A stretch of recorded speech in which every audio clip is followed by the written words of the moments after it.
Class 11th में आते से ही सबसे बड़ा डाउट होता है कि बेस्ट बुक्स कौन सी लेनी है। दूसरा डाउट होता है कि एनसीईआरटी को फॉलो करना भी है नहीं करना, क्योंकि क्लास 10 तक ना हर एक स्टूडेंट एनसीईआरटी को बड़े ध्यान से पढ़ रहा होता है, बट क्लास 11 की एनसीईआरटी ना बड़ी अजीब सी होती है। तो क्या सच में क्लास 11 की एनसीईआरटी को पढ़ना है? अगली चीज, क्या कोई अच्छी किताब लेनी है, क्या कोई डिफरेंट क्वेश्चन बैंक लेनी है, और अगर हाँ तो कौन सी क्वेश्चन बैंक लेनी है और कैसे सॉल्व करनी है? तो जो सारे डाउट्स हैं आज मैं आपको बताने वाला हूं कि आखिर बेस्ट बुक कौन सी है क्लास 11 साइंस के लिए।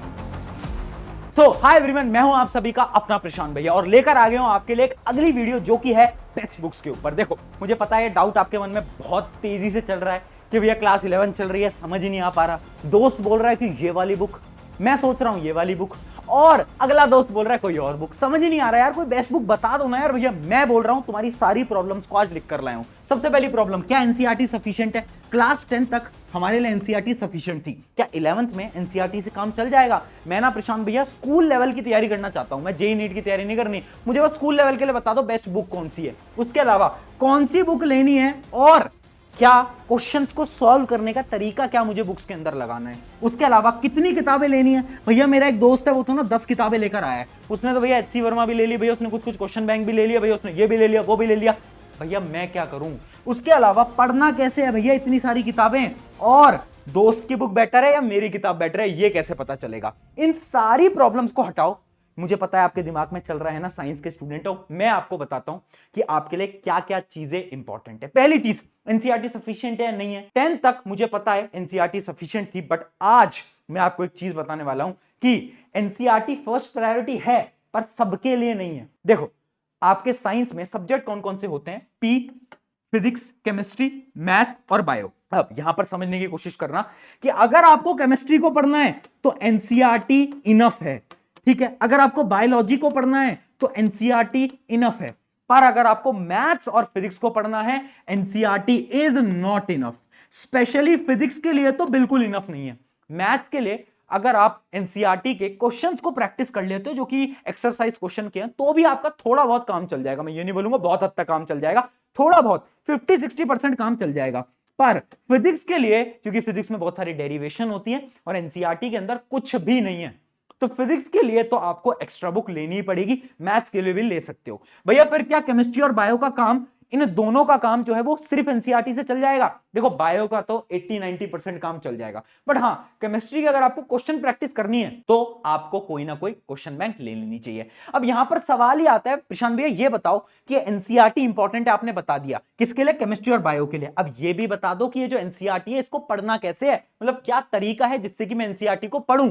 अब देखो, एनसीईआरटी पढ़ने का एक बेस्ट तरीका है जो कि अपनी पूरी क्लास 11th और 12th में तुम्हें फॉलो करना पड़ेगा। क्या तरीका है, मैं एग्जांपल से आपको बताता हूं। जैसे कि आपकी केमिस्ट्री की एनसीईआरटी है, अब आप कोई भी पेज को जब रीड करते हो ना, तो रीड करने के बाद आपको क्या करना है, उस ही पेज के ऊपर टॉप पर इंपॉर्टेंट क्वेश्चंस को लिख लेना है। यानी इमेजिन करो मैं इस पेज को पढ़ रहा था और मुझे लगा कि इस पेज में से ना डिस्कवरी ऑफ इलेक्ट्रॉन में से कोई सवाल पूछा जा सकता है ना। तो क्या क्या सवाल पूछे जा सकते हैं वो मैं यहां पर लिख लूंगा कि ये सवाल पूछ सकता है, ये सवाल पूछ सकता है, ये सवाल पूछ सकता है, ये सवाल पूछ सकता है। मैंने लिख लिया। अब क्या होगा, जब मैं रिवाइज कर रहा हूंगा ना, तो मुझे पूरे एनसीईआरटी को वापस नहीं पढ़ना। मुझे यह सोचना है कि अच्छा ठीक है, क्वेश्चन ये भी बन सकता है, ये भी बन सकता है, ये भी बन सकता है। उन क्वेश्चंस को मैं पढ़ूंगा और उसके आंसर सोचूंगा, क्या मुझे इसका आंसर भी आता है, मुझे इसका भी आता है, मुझे इसका भी आता है, ठीक है। अब इससे क्या होता है, और ये ना बहुत बड़ी प्रॉब्लम है स्पेशली बायोलॉजी के अंदर, बच्चे ना मल्टीपल बार एनसीईआरटी पढ़ते हैं फिर भी याद नहीं रहता। याद पता है क्यों नहीं रहता? क्योंकि तुम क्वेश्चन के फॉर्मेट से नहीं सोचते। जब तुम सवाल के हिसाब से सोचोगे ना तो आंसर खुद ब खुद याद रहेगा। इसके बाद आपको ज्यादा पढ़ने की उतनी जरूरत नहीं है। हाँ, क्वेश्चन बैंक लेनी है, किस लिए लेनी है? ताकि आप क्वेश्चन प्रैक्टिस कर पाओ, ठीक है। अब इसके अलावा क्या है कि स्टडी करनी कैसे, फ्लो क्या रहेगा स्टडी का? तो सिंपल सी बात है, पहले एनसीईआरटी पढ़ो, है ना, एनसीईआरटी के क्वेश्चन लगाओ, फिर उसके बाद रेफरेंस बुक लगाओ। रेफरेंस बुक कौन सी लगानी है अभी आगे बताऊंगा, एक बहुत प्यारी चीज तुम्हारे लिए लेकर आया हूं। और लास्ट में सैंपल पेपर। सैंपल पेपर भी तुम लास्ट में लगा सकते हो अगर तुम्हें टाइम मिलता है तो, जबकि उतना नेसेसरी नहीं होता। पर एनसीईआरटी पढ़ना किसके लिए? केमिस्ट्री बायोलॉजी के लिए। क्वेश्चन सॉल्व करना, चाहे केमिस्ट्री हो, बायोलॉजी हो, फिजिक्स हो, मैथ हो, सबके लिए एनसीईआरटी के क्वेश्चन तो सॉल्व करनी है। और रेफरेंस बुक भी तुम ले सकते हो, ठीक है। चाहे सैंपल पेपर करो ना करो, काम चल जाएगा। अब सवाल ये आता है भैया क्वेश्चन बैंक कौन सी लेनी है, तो उसी के लिए मैं आपको बता देता हूं। देखो, सबसे पहले तुम ये सोचो कि क्वेश्चन बैंक में क्या क्या चीजें होनी चाहिए। अगर मैं आपको एक अल्टीमेट क्वेश्चन बैंक की बात बताऊं जो कि तुम्हारे लिए बेस्ट रहेगा, उसके अंदर क्या क्या होगा? सबसे पहले थ्योरी होगी।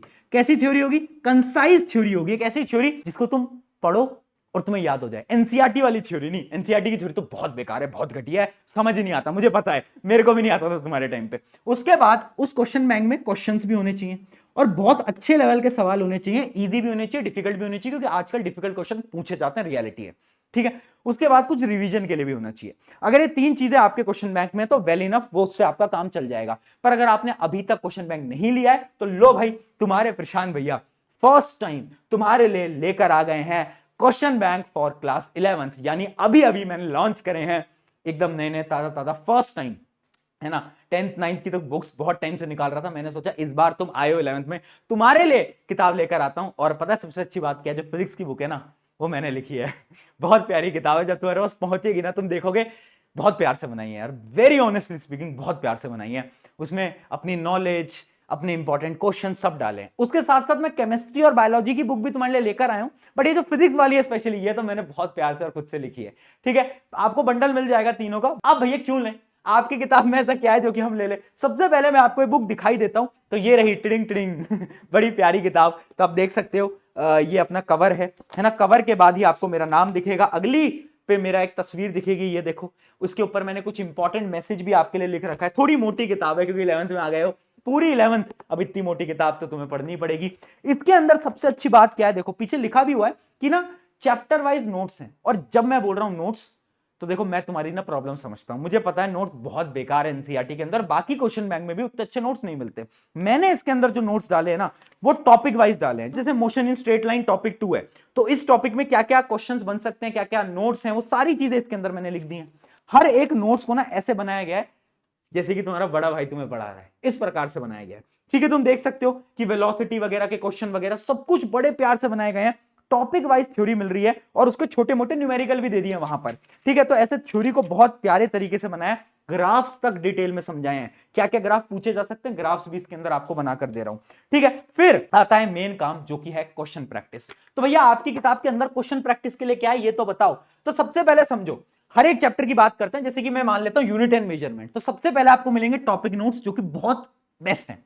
उसके बाद आपको मिलेंगे ऑब्जेक्टिव क्वेश्चन यानी एमसीक्यू, आपके स्कूल के अंदर एमसीक्यू पूछे जाते हैं, तो उसके लिए भी देखो काम कर दिया है। फिर आपको मिलेंगे केस बेस्ड क्वेश्चन, आजकल केस बेस्ड क्वेश्चन आ रहे हैं, स्कूल्स के अंदर पूछे जाते हैं, तो लो भाई।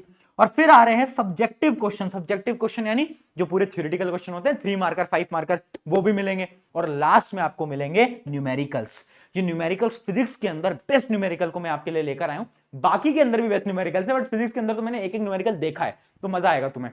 अच्छे लेवल के हैं, थोड़े टफ भी हैं, क्योंकि स्कूल के अंदर पेपर टफ आ रहा है, तो देखो हमें भी टफ न्यूमेरिकल बनाने ही पड़ेंगे। तो इस पूरी किताब के अंदर आपकी पूरी की पूरी 11th समराइज हो सकती है। कुछ नहीं करना है, एनसीईआरटी को तो हाथ भी नहीं लगाना है फिजिक्स में। एनसीईआरटी सिर्फ और सिर्फ क्वेश्चन प्रैक्टिस के लिए है, वो जो एक्सरसाइज होता है, आपको बस थ्योरी यहां से पढ़नी है और क्वेश्चन भी यहां से प्रैक्टिस करने हैं, आपका काम बन जाएगा। इसके क्वेश्चन इनफ है।